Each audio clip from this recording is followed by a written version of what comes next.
Bismillah ar-Rahman ar-Rahim.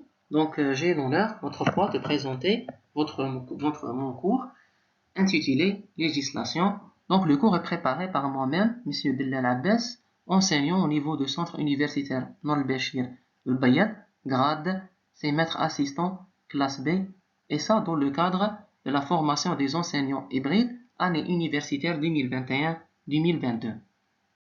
Donc, sans tarder, on va passer à ce qu'on appelle information sur le cours. Donc, notre cours est destiné aux étudiants de première année master dont la spécialité c'est bien l'écologie végétale et environnement. Le volume d'horaire c'est 20 heures réparties en cours et TD avec une durée de 1h30. La durée du cours c'est 6 semaines. L'évaluation, donc l'évaluation s'effectue soit par examen final plus des contrôles continus et réguliers sous forme d'exposés à la fin de chaque séance. Passons maintenant aux objectifs généraux de notre cours. Donc, à l'issue de notre cours, l'apprenant ou bien l'étudiant doit être capable d'avoir une idée sur la définition de droit, de connaître les principales divisions de droit, ainsi d'écrire la différence entre loi et réglementation et comprendre bien sûr les différentes caractéristiques des règles du droit et enfin être capable de déterminer les différents composants d'un produit. Donc passons maintenant un petit aperçu bien initiation, ce qu'on appelle introduction au module législation. Donc, en sens large, si on veut décrire ou bien définir législation, on peut la définir comme étant l'ensemble des règles et lois auxquelles sont soumises les personnes vivant dans une société qui a pour objet d'organiser la vie en société, c'est-à-dire de définir le statut des personnes et de réglementer les relations entre les personnes. D'autre part, ils servent à établir des règles juridiques en vigueur dans une société. Donc, on passe maintenant à ce qu'on appelle la présentation du cours. Donc, ce cours sur les notions fondamentales de législation vise la préparation des étudiants de première année master pour entamer les différentes divisions et les branches de cette discipline.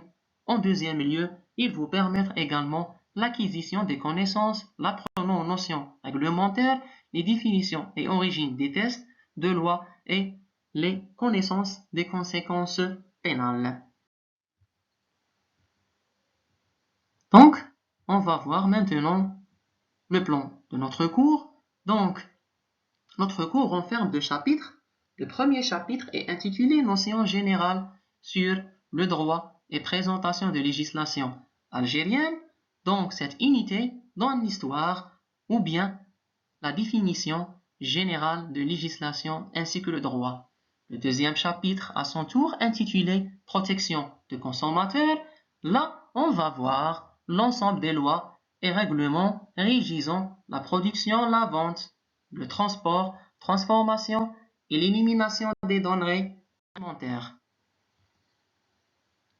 Donc, au niveau du premier chapitre, axe le plus important, c'est les types de droits.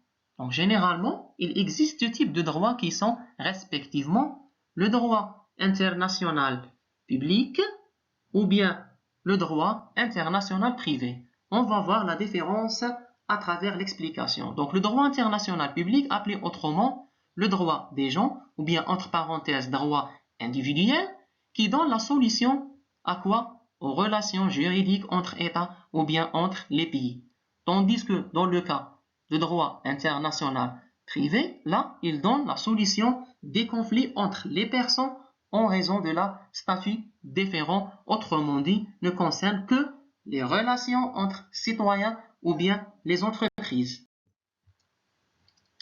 Donc, on passe maintenant à ce qu'on appelle les sources de droit, sachant que, généralement, on a 5 sources de droit qui sont par ordre respectivement les tests fondamentaux, les décrets, les circulaires, les arrêtés et enfin ce qu'on appelle les instructions. Donc, passons maintenant au deuxième chapitre qui parle essentiellement sur loi protection de consommateurs, dont l'objet c'est de fixer les règles applicables en matière de protection des consommateurs et de répression des fraudes. L'article, là, c'est loi numéro 09-3 du 29 Safar 1430, correspond au 25 février 2009, relative à la protection des consommateurs et la répression des fraudes. Donc le texte de loi, c'est la présente loi, a pour objet de fixer les règles applicables en matière de protection du consommateur et de répression des fraudes.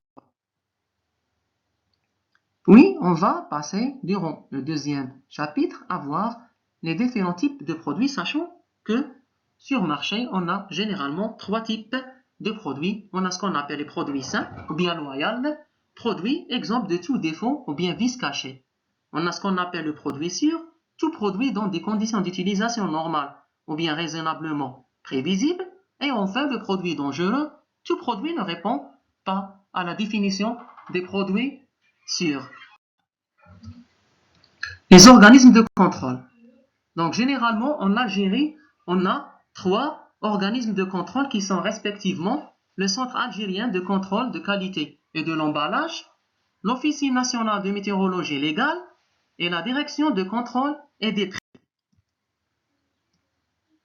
Donc, passons maintenant aux deux notions les plus importantes au niveau du chapitre 2, qui sont généralement la normalisation et l'accréditation. Définition, ce sont des accords de commenter contenant des spécifications techniques aux autres critères précis destinés à être utilisés systématiquement en tant que règles, lignes directrices en définition de caractéristiques pour assurer que des matériaux, produits, processus et services sont aptes à leur emploi. Donc, à la fin, je vous présente quelques références bibliographiques qui parlent sur notre cours et veuillez à la fin accepter mes sincères salutations. Merci pour votre attention.